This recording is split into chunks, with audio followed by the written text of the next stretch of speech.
Om Sahana Bhavatu Sahana Bhunaktu Sahaviryam Karavavahai Tejasvinavaditamastu Ma Binvishavahai. Om Shanti Shanti Shanti.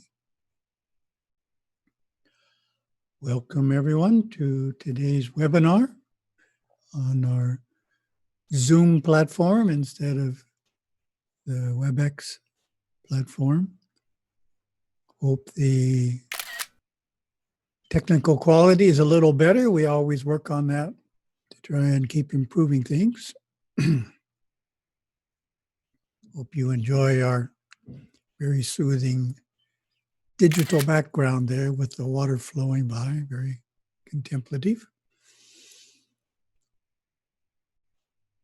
Today's webinar is in two parts. First part is Publisher's Desk from the October, November, December 2020 Hinduism Today, which is still being edited. So you're getting an early view of it. Doesn't get printed till late August, and it doesn't go up on the web till October 1. And part two is we're finishing off Path to Shiva. We have the last 4 lessons, 65 through 68. So I was mentioning that at lunch today. We make announcements at the monks' lunch, and that must mean we've been doing this for at least 2.5 years to get through Path to Shiva at the rate we're going, about 4 or 5 lessons each webinar. So congratulations to us. We're about to finish that today. And for anyone who's not familiar with our Path to Shiva presentations as a webinar, of course, the material is basic material. It's written for teenagers, or it's written for those for whom English is a distant second language, and the language of the trilogy is too advanced, which is a number of individuals we work with.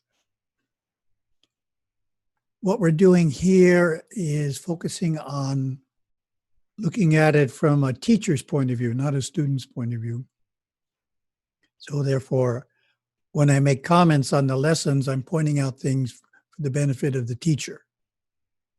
Something to stress, something that's unusual, like that. So that's what we'll encounter there. I should read the subtitle. Publisher's Desk, is the future a work from home world? So the idea is we've all, to one degree or another, been experiencing a stay-at-home world. And for many, it was morphed into a temporary study-at-home or work-at-home world. And it's looking like, for some individuals, it might stay a work-from-home world.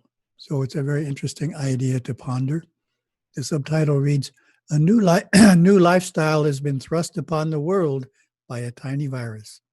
How we respond to it will redefine our families and households. Was looking at the spiritual side of what it means if you're actually permanently working from home, either 100% from home, 50% from home. Same ideas apply. And as usual, a few times in this presentation, I'm going to ask you to write down some answers to a question. Therefore, take a minute to get some paper and pen if you're old school, or a digital way of writing down an answer if you're new school, so that you can participate in those slides. There's not too many, just a few. And the idea of that is to make you think about the material a little bit more than you would if you just heard the answer from me. I'll give you a minute to collect up anything.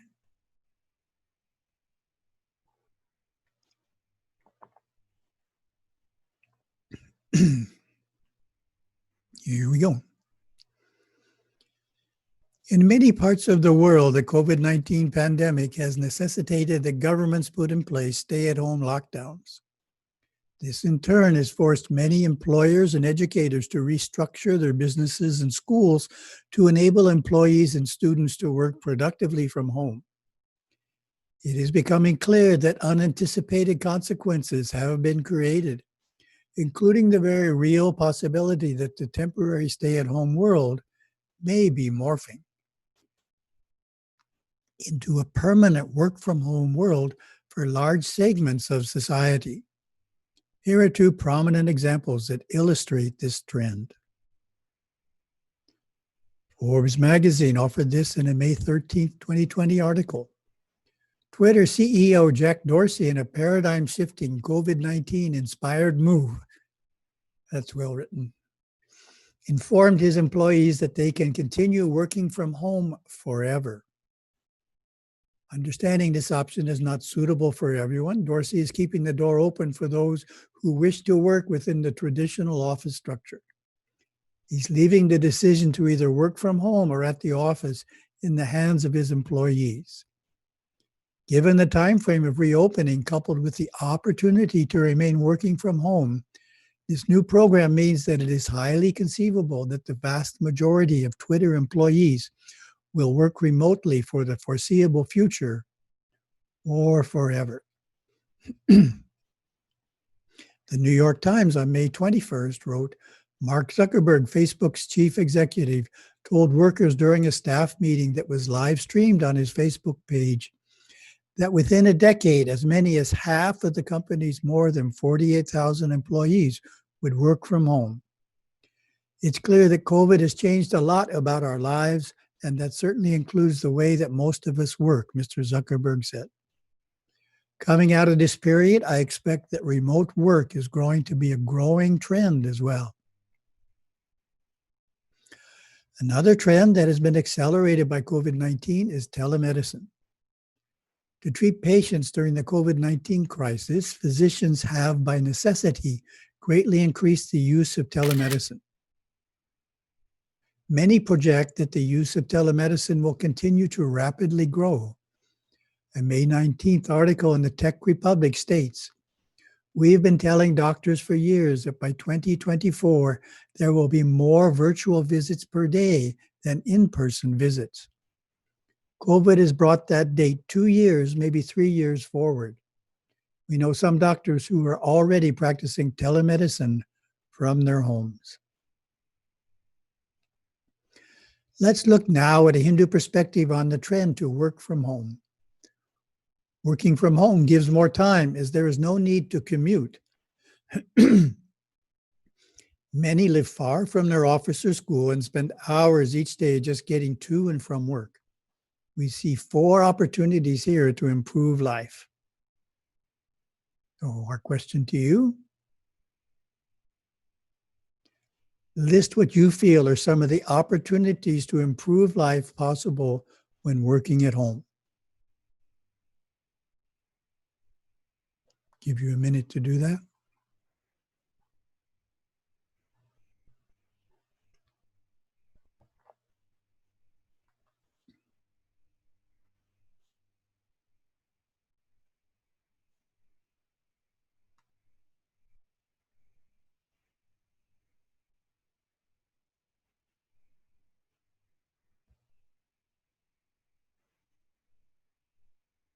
Okay. The first is, what better place to put some of that extra time than in strengthening the home shrine? It is traditional for Hindu homes to center around a special room set aside and maintained to create a temple-like atmosphere in which we conduct puja, read scripture, meditate, perform sadhana, sing bhajans, and do japa. You have to remember, this is a publisher's desk written for Hinduism today. So certain basic teachings that all of us participating today know, many readers of Hinduism today don't. So some of the basics are being stated for their benefit in Hinduism today. Gurudeva stressed the shrine room's importance in many of his talks. He knew how it could uplift and inspire. Here's an excerpt from one. All Hindus have guardian devas who live on the astral plane and guide, guard, and protect their lives.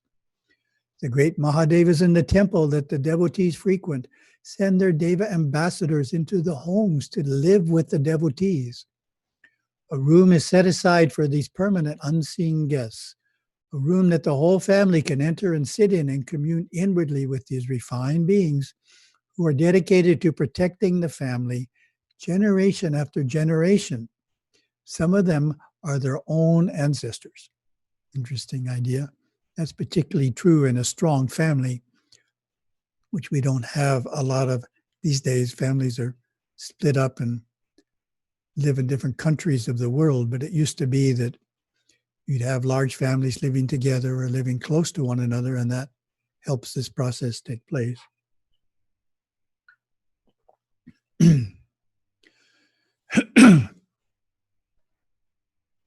A token shrine in a bedroom or a closet or a niche in a kitchen is not enough to attract these divinities. One would not host an honored guest in one's closet or have him or her sleep in the kitchen and expect the guest to feel welcome, appreciated, loved. All Hindus are taught from childhood that the guest is God, and they treat any guest royally who comes to visit.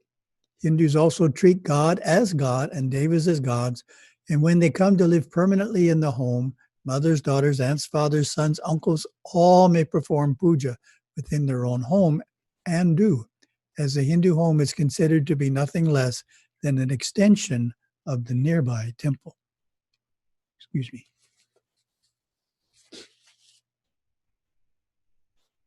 Next question.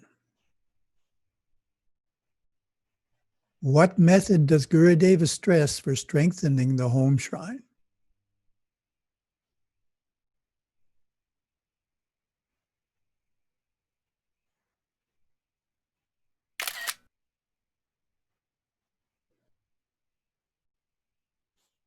Okay.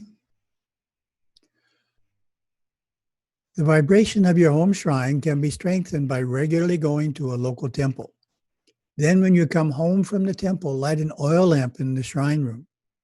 This action will bring the temple's religious atmosphere into your home, mystically bringing devas who are at the temple right into the home shrine. They are able from the inner world to bless and guide family members and strengthen the home's religious force field. Simple practice, but very effective. A second opportunity is to spend more quality time with the children. A benefit of working from home is that the hours of one's work schedule may be flexible and allow you to be busy when the children are at school or other activities and be free when they are home. An activity that Guru suggested is Monday home evening. Here is his description. Monday home evening is practiced by many religions, including the Hindus. On Monday evening, Shiva's day, the family members get together, prepare a wonderful meal, play games together, and verbally appreciate one another's good qualities. It's an evening when the television is not turned on. So Gurudeva wrote this before social media became all pervasive. So we'd have to add, nowadays this would include no one using social media.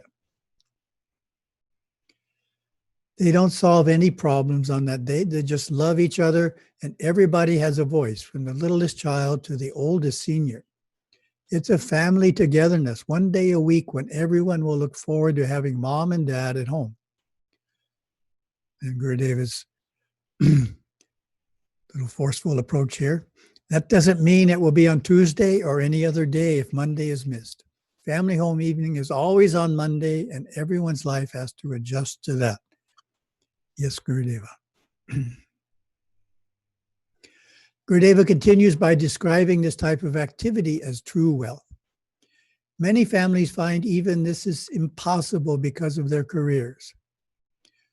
Nowadays, people think they have to have 2 incomes, 3 incomes to be comfortably well off. Money is gained and lost, sometimes rather quickly. As quickly gained, often as quickly lost. But what is wealth? Wealth is a diamond with many facets. One facet of wealth is money, but it is not the only one. A happy family that enjoys each other, that is a great wealth. Doing things together and enjoying doing things together is another great wealth.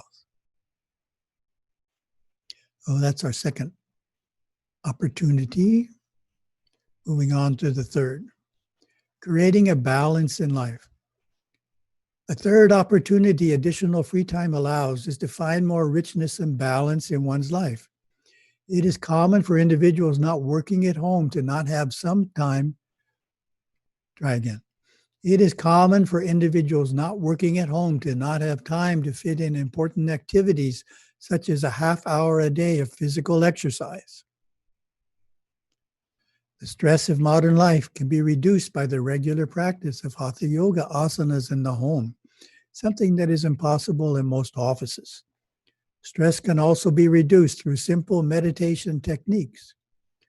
More time can allow for healthier meals to be prepared and for enriching activities such as local cultural events, outings, and learning adventures. So items 3 and 4 are a little short, and that's not because more couldn't be said, but has to do with the limitation of Publisher's Desk, which is 1,400 words. That's all it can be to fit on 2 pages. Though I felt the first 2 were more important, particularly the shrine room, and then second importance was given to family bonding. So here, if we had more space, we'd say more. Fourth idea or opportunity is serving the community. Fourth opportunity is to give some of this gift of time back to the community. Seva projects can be arranged in which all family members participate. So that's a key, particularly if you have teenagers, is you want all family members to participate. Seva is an important practice in modern times, and this is best impressed on the mind of youth by actually doing it. A benefit of performing seva is that it helps offset the spirit diminishing emphasis on materialism. Working hard in mind only providing for one's immediately family. Having in mind only providing for one's immediate family. It is suggested that if there are no Hindu Seva projects in your area, then expand the search into the general community for activities related to improving the environment, disaster relief, or providing clothes, food, and care for the needy. Pramukh Swami Maharaj of BAPS counseled his followers in the aftermath of the devastating 2001 Gujarat earthquake. When people are facing difficulties and sorrows, our Indian tradition is to offer them solace. We feel that by serving the human beings, we serve the Lord himself. But when it's done that way, it's actually a form of worship. It's not just a secular activity. Of course, there are many more possibilities created by working from home. We hope these 4 ideas catalyze your own creative thinking about new possibilities for increasing the home's spirituality, enhancing your own health and well-being, serving the wider community, and strengthening family bonds. Next, we have Part 12 on Path to Shiva, which consists of lessons 65 through 68.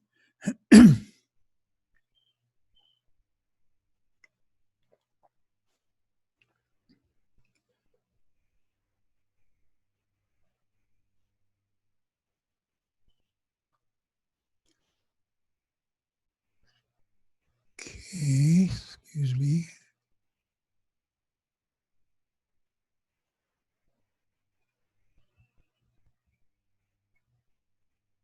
Here we go.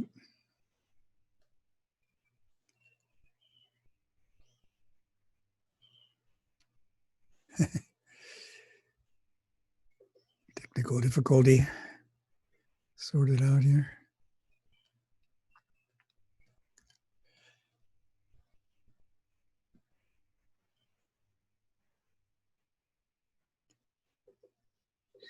See if it'll work now.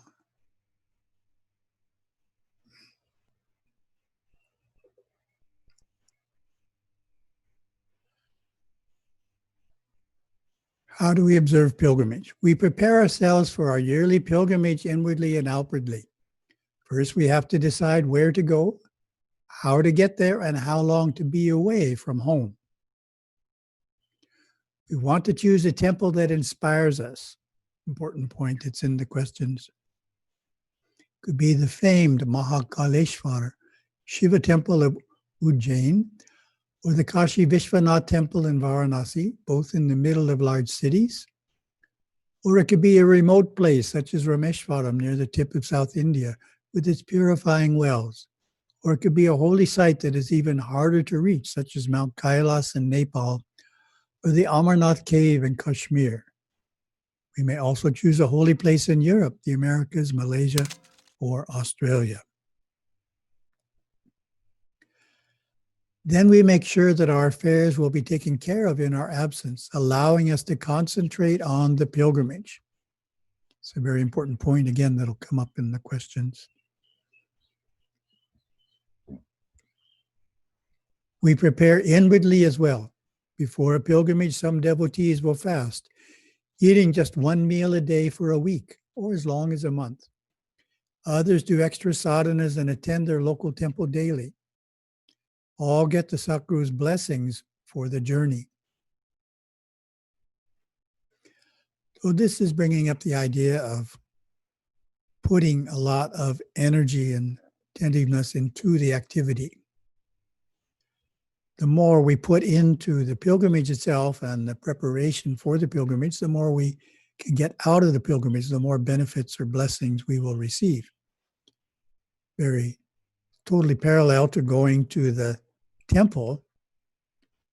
If we go to the temple and our mind is on home or work, we don't get much benefit. But if we go to the temple and our mind is totally focused on the worship, we're trying to be in a very devotional mood, then we get a lot more benefits out of it. So the more we put into it, the more we get out of it.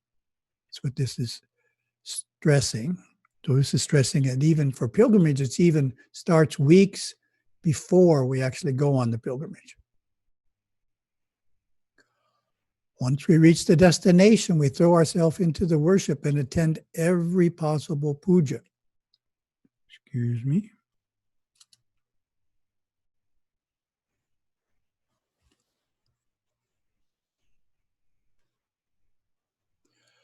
We meditate deeply afterwards. We put all our concerns, worries, hopes, and dreams at the feet of the deity. We go home inspired and fulfilled. This is true pilgrimage. As Hindus, we don't necessarily feel the need to take a vacation to get away from it all. We live in a moderate, unhurried life and look at our pilgrimage as a special, cherished time to take problems and prayers to God. We know that the blessings received will recharge our batteries, inspire us to do even better in our daily life. On pilgrimage, we hope for special moments with the deity, even an encounter with God at the holy destination. These spiritual moments will grow within us for years to come. Then we get our questions.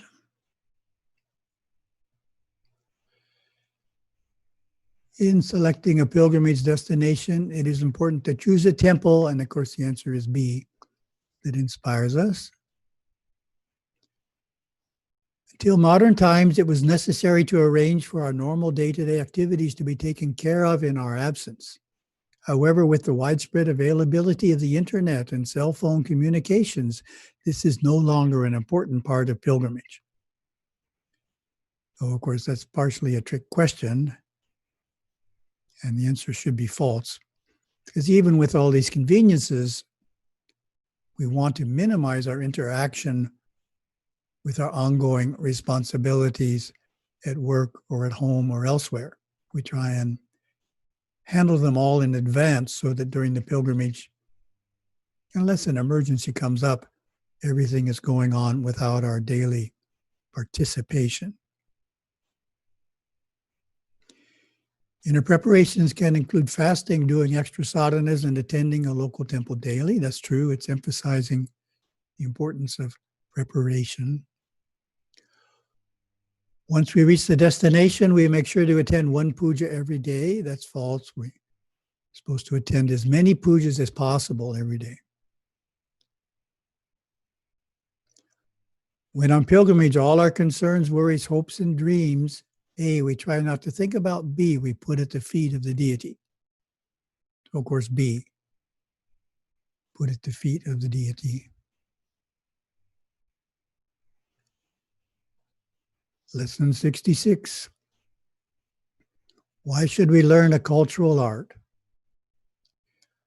It is a great joy to listen to a fine singer or musician or watch a gifted dancer perform. It is uplifting to see beautiful paintings by a devoted Shiva artist. It is enchanting to hear someone tell a story well. Each song, each art piece or performance is a gift to every devotee who experiences it. Gurudeva encouraged devotees to perfect a form of Shiva art, singing, drama, dance, or a musical instrument. The ideal time to start is in childhood, of course. He also praised the merits of learning a creative skill requiring the use of one's hands, such as pottery, sewing, weaving, painting, gardening, baking, and the building arts. All these talents manifest creative benefits for family and community. There are so many options for each of us. You could learn a form of classical Indian dance. You could learn music such as voice, flute, veena, or drum. You may learn Sanskrit chanting or dramatic storytelling. You could become an expert at weaving flower gardens, writing poems, sculpting, or carpentry. You can create kolam floor designs and other handmade decorations. You can perfect the art of cooking and prepare delicious prasadam dishes for festivals. Learning an art or skill takes hard work, willpower, and dedication. These are strengths you can apply to everything you do.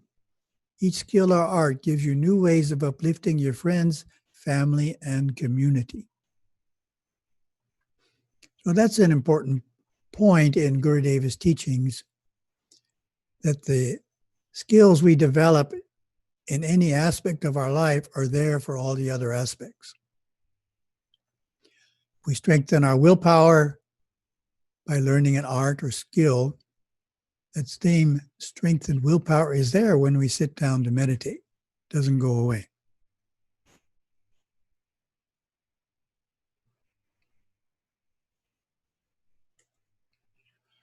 These cultural and creative expressions are fulfilling to you as well.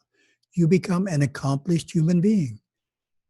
And if you learn something well, you can teach that skill to others. There are 64 cultural arts or kalas in Hindu tradition. In Saiva Shastras, Gurudeva offered 2 contemporary lists, one for girls and one for boys. Okay, we have 5 test questions next.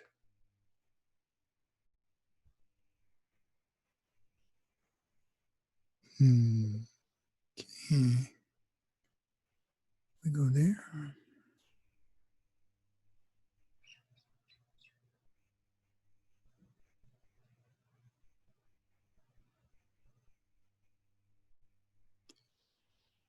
Sorry, little technical. Here we go.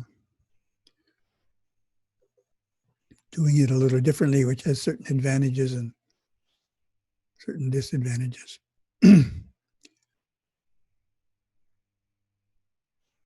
First question. Shiva is everywhere. No, this question is from another chapter and somehow it snuck in here. So we'll skip it.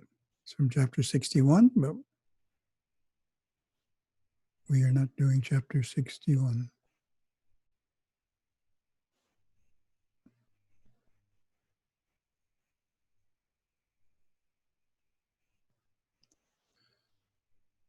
Gurudeva also praised the merits of learning a creative skill requiring the use of one's hands, such as pottery, computer programming, sewing, gardening, and the building art. So, of course, that's pointing out to the younger generation that computers don't count as a creative skill. It's not making something with your hands. The idea is you're actually shaping something with your hands, which uses of computers aren't doing. Learning an art or skill takes hard work, willpower, and dedication. These are strengths we, A, can apply to everything we do, B, can only be used in the art or skill itself. So I already made the point that the answer is A. Each skill or art gives us new ways of uplifting our friends, family, and community. These cultural and creative expressions are fulfilling to you as well.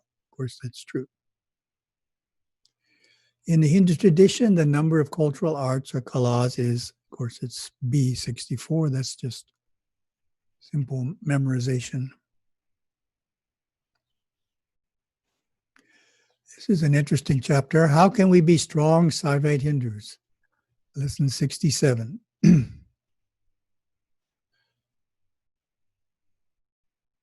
Gurudeva taught, once we have chosen and accepted our faith, it is then our spiritual duty to learn it well and live by it as a wholeheartedly contributing member of a faith community so that we pass it on in a vibrant way to those who come after us, the next generation. And we elaborate on that. To be strong Hindus, first we must learn our religion well. This means gaining a good understanding of the philosophy, the culture, and the subtle mysticism. Second, we must live by it fully. This means having a solid commitment, a good character, and putting its principles into practice.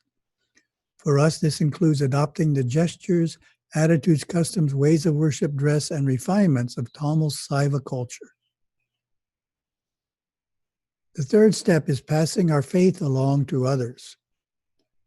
We all live in mixed societies, interrelating with people of varied backgrounds. You may find yourself being asked about your Hindu faith. Some questioners may have no religion. Others may reject religion and believe science has all the answers. You may be confronted by their questions. Do you worship cows? Why are there so many Hindu gods? Why do you wear the dot on your forehead? Prepare yourself by studying the answers to such questions. Respond with confidence and kindness. Assume that the person really wants to learn. Yes, some may want to harass you or turn you to their view. If you sense this is the case, smile and dismiss yourself without engaging further. You can also share your faith by conducting classes or sharing at public gatherings. In sum, we each stand strong for Hinduism by being good Hindus.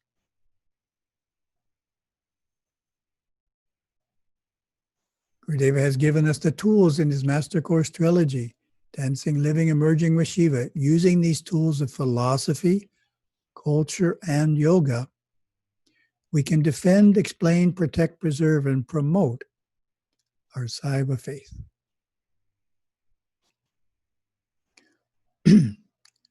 Questions. The 3 steps in being a strong Saivite Hindu are, of course, number 1 is first, we need to learn our religion well. And then number 3 is second, live by it fully. And only when those 2 are in place can number 2 take place, pass it along to others.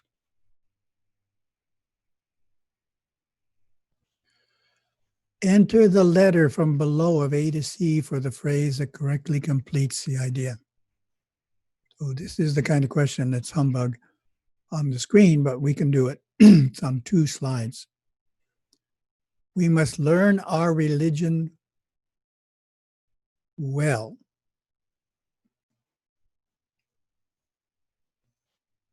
Oh, is it A, B, or C? C. This means gaining a good understanding of the philosophy, the culture, and the subtle mysticism. And we go back. We must live by it fully. This means B. This means have a solid commitment, a good character, and putting its principles into practice. We must pass our faith along to others. That's to mean A. To those who come after us, the next generation. Okay, we got through that one. Definitely not written for a webinar. To successfully answer the questions you are asked about Hinduism, check the correct answer. Prepare yourself by studying the answers to such questions. Respond with confidence and kindness. Assume the person really wants to learn all of the above. So all of the above, it's just re-stressing how all three aspects are needed to successfully answer questions. If you determine that the person wants to harass you or turn you to their view, smile and dismiss yourself without engaging further. So this means in an appropriate and diplomatic way. It doesn't mean just, stomp out or something. Each situation can vary a little bit on how you do this, but the idea is you don't have to stay and have it all turn into an argument or a personal attack, which is the direction that it is most likely going. So you kind of cut it short if the type of person is in one of these two categories. In sum, we each stand strong for Hinduism by being good Hindus. Absolutely true. Okay, our last lesson.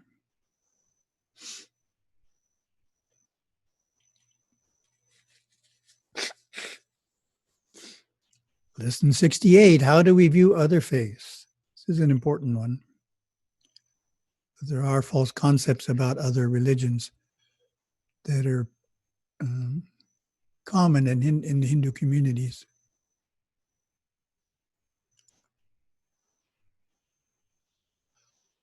Devout Hindus, secure in their sadhana, hold their faith in highest esteem. Gurudeva boldly called it the greatest religion in the world. So that's a statement, Gurudeva is a very bold statement. He even made the statement in Malaysia. And in Malaysia, the Hindus said, no, you can't say that. You have to tone it down. But he didn't. Hinduism is the greatest religion in the world. Its refined culture, deep philosophy, grand temples, and yoga practices offer more than we could explore and enjoy in 100 lifetimes. Yet there is no sense whatsoever in Hinduism of an only path. Rather, the eternal path is seen reflected in all religions. We hold a profound tolerance and affection for those of all other religions. At the same time, we know that all religions are not the same. Each has its unique beliefs, practices, and scriptures, and the doctrines of one often conflict with others. Even such difference should never be cause for religious tension or intolerance. Sadhvites seek to be faithful to their own path, following it without getting sidetracked in practices of other faiths or movements. We defend our faith and avoid the enchantment of other ways, being content in our path.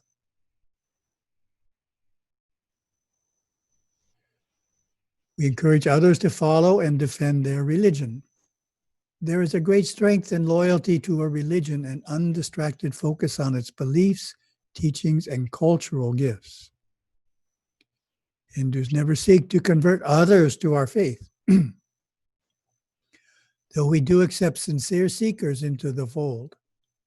We stand strong against unethical efforts by those of any faith who try to draw Hindus away from their religion in times of distress or weakness. So that's an important point. Unethical conversion versus ethical conversion is the idea.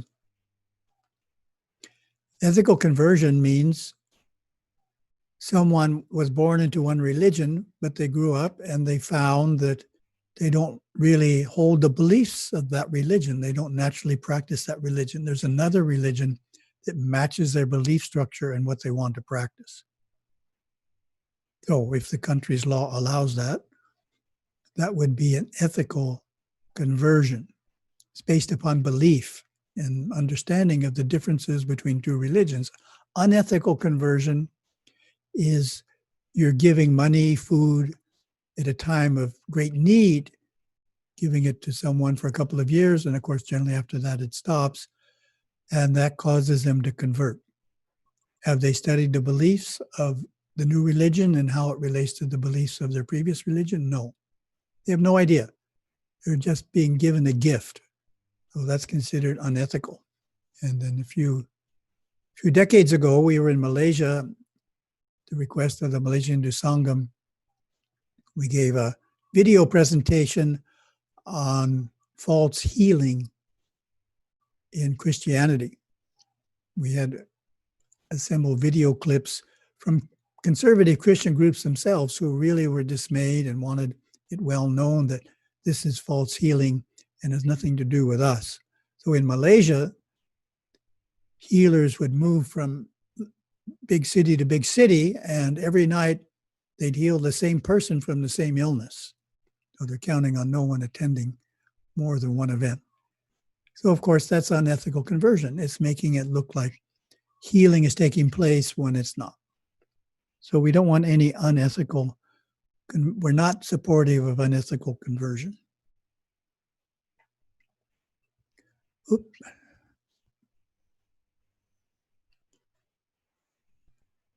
Technical challenge there.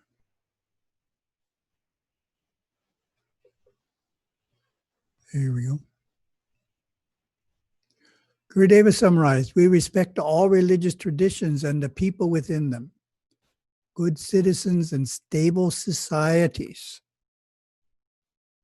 are created from groups of religious people.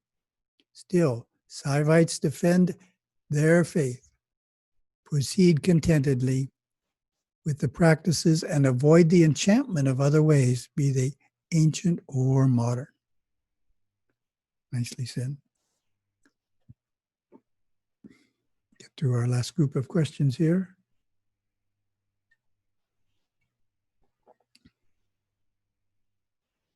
Gurudeva called Hinduism, of course, the greatest religion in the world. We talked about that. Meaning it's the greatest one to Hindus. That's what he means, of course. Check the correct answer. All religions are the same as their beliefs and practices are identical. All religions are not the same as each has its unique beliefs and practices. So if you hear someone say all religions are the same, aren't they?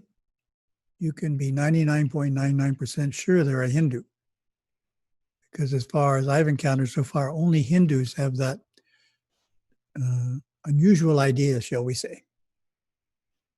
It's counter the logic of studying religions to think that they're all the same. It's quite obvious the beliefs and practices are different. So what I say when I run into that is try and give a compromise position. Say it's not really true that all religions are the same. They're quite different. I think what we generally mean when we say that is that all religions are good, which is what some people mean, which is what this lesson says. All religions are good to the followers of that religion. So all religions are good. We don't feel that everyone should become a Hindu. We don't go out on Saturday knocking on doors in whatever country we live in, the doors of non-Hindus, and say, you should become a Hindu. You know, we don't do that. So we feel all religions are good. If someone's happy in the religion they're in, that's wonderful. Saivites seek to be faithful to their own path, following it without getting sidetracked into the practices of other faiths or movements. So we need to be careful. We want to be supportive of other faiths and movements, but we don't want to overly participate in their actual activities. It's one thing to attend a multi-faith gathering, interfaith gathering. It's another to go to an activity of another faith on a weekly basis. So we don't want to go that far. Check the correct answer. Hindus aggressively seek to convert others to our faith. B, Hindus never seek to convert others to our faith, though we do accept sincere seekers into the fold. So, of course, B. A, in case some of you aren't familiar with aggressive conversion, in parts of the U.S. that are strongly fundamentalist Christian, it's common on Saturday for fundamentalist Christians to go out and knock on the door of others and try and convert them to their faith. Well, why would they do that? Because it's the most important practice. In other words, trying to convert someone is more important than actually going to your place of worship and worshiping. It has a higher priority. Hindus don't think like that, of course. So, but some faiths do. And if you live in one of those areas, you need to come up with a polite but effective defense. Someone knocks on your door. Last question. Hindus don't object to the unethical efforts by those of any faith who try to draw Hindus away from their religion in times of distress or weakness. Of course, false. Unethical conversion is considered inappropriate no matter what faiths are involved. It's just not the way conversion should be done. It's taking advantage of people in one way or another, which isn't what we want to have happen in the name of religion. Well, very good. Thank you. We have a really unusually large group today. Nice. I hope technically it worked in a clear image way. And for those of you who've been attending regularly, congratulations on sticking it out. We did it. I think it took over 2.5 years, but we got through all 68 lessons of Path to Shiva.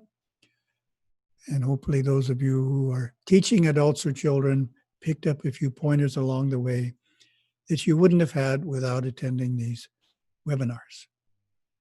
Om Namah Shivaya. Have a wonderful rest of the day.